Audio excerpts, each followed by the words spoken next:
Bank of India Hardoi शाखा के मुख्य प्रबंधक शाखा के एनपीए खाताधारक देवेंद्र नाथ त्रिवेदी द्वारा अपने निवास पर बकाये ऋण की वसूली के दौरान जानलेवा हमले के विरोध में बैंक कर्मियों ने कलेक्ट्रेट पहुंचकर धरना प्रदर्शन किया।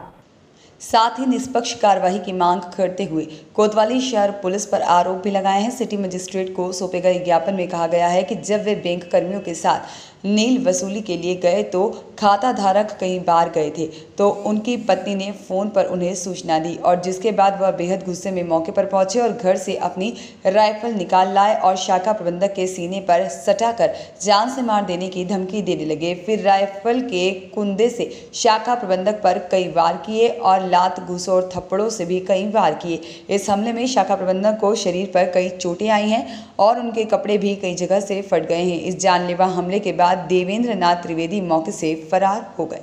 जब शाखा प्रबंधक श्री पाठक अन्य बैंक कर्मियों के साथ अपने ऊपर हुए जानलेवा हमले की सूचना देने और एफआईआर दर्ज कराने शहर कोतवाली हरदोई पहुंचे तो वहां पर देवेंद्र नाथ त्रिवेदी पहले से मौजूद था और मामले की गंभीरता को देखते हुए पुलिस ने उसे मौके से गायब कर दिया। शाखा प्रबंधक पाठक द्वारा दी गई तहरीर पर पुलिसकर्मी एफआईआर दर्ज करने में लगातार ढिलाई करते रहे और शहर के सभी बैंक कर्मी जब कोतवाली पर एकत्रित होने लगे तो पुलिस ने कई घंटे टालने के बाद में शाखा प्रबंधक पाठक को चिकित्सकीय जांच के लिए जिला चिकित्सालय हरदोई भेजा और पाठक द्वारा दी गई तहरीर पर बेहद हल्की धाराओं में एफआईआर पंजीकृत कर ली गई, जिसके बाद बैंक ऑफ इंडिया के मुख्य शाखा प्रबंधक सहित अन्य बैंक कर्मियों ने विरोध प्रदर्शन करते हुए कलेक्ट्रेट में सिटी मजिस्ट्रेट सदानंद गुप्ता को ज्ञापन सौंपा और इसके अलावा पुलिस अधीक्षक राजेश द्विवेदी से मिलकर कार्रवाई की मांग की। कल मैं रिकवरी के सिलसिले में देवेंद्र नाथ त्रिवेदी के आवास पे गया। ये करीबन 4:30 बजे की बात है। देवेंद्र नाथ त्रिवेदी की पत्नी ने कहा कि आधे घंटे में हमारे पति आ रहे होंगे। मैंने इंतज़ार किया घर के बाहर। जैसे ही देवेंद्र नाथ त्रिवेदी अपने घर पर पहुँचे, अपनी बाइक रोक करके तुरंत ही घर के अंदर पहुँचे और राइफ़ल निकाल करके सीने पे तान दिया। इससे मेरी उंगली पूरी तरीके से जख्मी हो गई क्योंकि नाल का जो फ्रंट पोर्शन था वो मेरे लगा। अभी मैं जो पैंट पहना हूँ दूसरी है, उस समय मेरी पैंट फटी हुई थी। कई बार उन्होंने थप्पड़ मारे उसी संगीन के साए में, क्योंकि मैं उस समय बाध्य था। और दूसरी बात, गाली गलौज और भद्र भाषा का प्रयोग किया और बहुत ही गंदी तरीके से बात किया। नाली की तरफ मैं 2-3 बार गिरा क्योंकि उनके हाथ में राइफ़ल थी। बगल में डीसी पाल करके कोई एडवोकेट रहते हैं, उन्होंने भी बीच बचाव किया और राइफ़ल को घर की तरफ लेके गए। उनकी पत्नी भी बीच बचाव की, तभी भी वो मान नहीं रहे थे ज़रा सा भी। आज मैं आपके सामने खड़ा हूँ, प्रभु का आशीर्वाद, नहीं तो कल शायद मैं इस दुनिया में ना होता। इस तरीके से घटना की गई, लेकिन पुलिस विभाग की तरफ से कोई भी कार्रवाई इस तरीके से नहीं की गई है। सुसंगत धाराओं के तहत मुकदमा दर्ज नहीं है।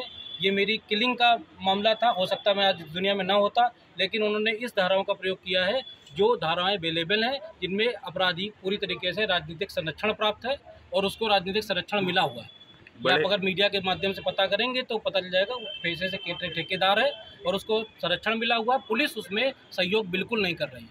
यहाँ किन अधिकारियों से आपने यहाँ अपने क्या नाम है सिटी मजिस्ट्रेट साहब जो सदानंद गुप्ता साहब से मुलाकात हुई, डीएम साहब को भी ज्ञापन दिया गया, लेकिन किसी भी कार्रवाई से अब जब तक कार्रवाई नहीं होती, दोषी नहीं पकड़ता, जेल की सलाखों के पीछे नहीं जाता, तब तक हम लोग बैंक में अगर सुरक्षित हम ही लोग नहीं हैं तो जनमानस की सेवा क्या करेंगे। ये बहुत बड़ा क्वेश्चन है। पुलिस विभाग पर बहुत बड़ा क्वेश्चन मार्क है कि पुलिस विभाग अपनी सेवाएं अच्छे से क्यों नहीं कर रहा है। एसओ साहब का रिस्पांस कल इतना ठंडा था, वो उल्टा हम ही से पूछ रहे हैं कि आप पुलिस की परमिशन से क्यों नहीं गए। सर, ये नॉर्मल रिकवरी प्रोसेस है, बैंक जाता ही जाता है।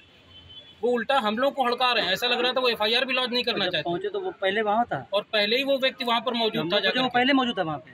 तो सर, अपराधी पूरी तरीके से बेखौफ शहर में घूम रहे हैं। बैंकर सुरक्षित नहीं है। हम लोग सर अलग अलग जनपदों से आए हैं, बैंक कर्मी हैं सेवा करने के लिए, लेकिन सर कोई भी सहानुभूति की तरफ से पुलिस विभाग को कोई भी सहानुभूति नहीं मिली। उसका रवैया हम लोग के प्रति अच्छा नहीं रहा। इसका मुझे बहुत खेद है। हमारे जानने पहले वो मौजूद। मैं अभी जैसे मजिस्ट्रेट साहब से मिला तो उन्होंने कहा कि हम इस पर कार्रवाई करेंगे। हमने ज्ञापन भी दे दिया। मैं आपको एक बात स्पष्ट कर दूं कि हमारी जो टीम है रिकवरी करने जाती है, अगर इस तरह के हमले होंगे, वो भी जानलेवा, तो आप समझें कि हम रिकवरी के लिए फिर हिम्मत नहीं पड़ेगी। फिर उसके बाद उसका असर क्या होगा कि फिर हम फाइनेंस नहीं करें। पूरी अर्थव्यवस्था पर जो हम पर आधारित है, हमारे फाइनेंस पर, उसको गहरा धक्का पहुँचेगा। यह बहुत बड़ा एक तरह से आप कहें कि आर्थिक अपराध भी है, शारीरिक अपराध तो था ही, और पूरी अर्थव्यवस्था को भी नुकसान पहुंचाता है।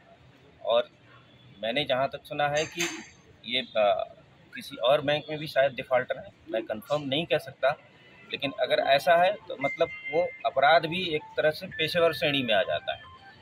इसको कठोर से कठोर बिल्कुल कार्रवाई की जाए। जी थैंक यू सर। बैंक कर्मी आए थे यहाँ पे, क्या इनके आरोप थे, पुलिस ने क्या संज्ञान लिया है और क्या इसमें कार्रवाई की जाएगी? कल बैंक ऑफ इंडिया के कुछ अधिकारी थाना कोतवाली शहर क्षेत्र में रेलवेगंज चौकी के अंतर्गत एक व्यक्ति से एनपीए की वसूली के लिए गए थे। इनका आरोप है कि उस व्यक्ति द्वारा जो है इनसे अभद्रता की गई और राइफल के बट से मारा पीटा और काफ़ी प्रताड़ित किया। इस संबंध में थाना कोतवाली में अभियोग पंजीकृत है, लेकिन ये संतुष्ट नहीं है कि इनको लगता है कि उसमें और धाराएँ होनी चाहिए। इनको आश्वस्त किया गया है, जो भी वास्तविक स्थिति होगी और विवेचना से जो भी तथ्य सामने आएंगे कड़ी कार्रवाई की जाएगी। हरदोई से अखिलेश सिंह की रिपोर्ट।